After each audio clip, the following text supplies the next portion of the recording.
അത് കൊള്ളാം. എന്താ ഇപ്പം ഇങ്ങനെ? കഴിഞ്ഞു പോയ കാര്യങ്ങളോർത്ത് ഇപ്പോഴും വിഷമിച്ചിരിക്കുവാണോ? ഗഫൂർ മാഷിൻ്റെ വാക്കുകൾ ഓർക്കുന്നില്ലേ?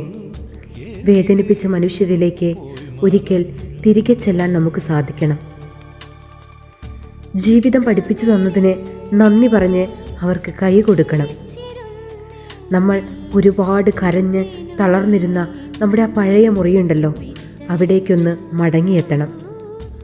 നമ്മൾ വിങ്ങി പൊട്ടിയ പഴയ ആ നിമിഷങ്ങളെ ആത്മാഭിമാനത്തോടെ ഇന്ന് ഓർത്തെടുക്കണം.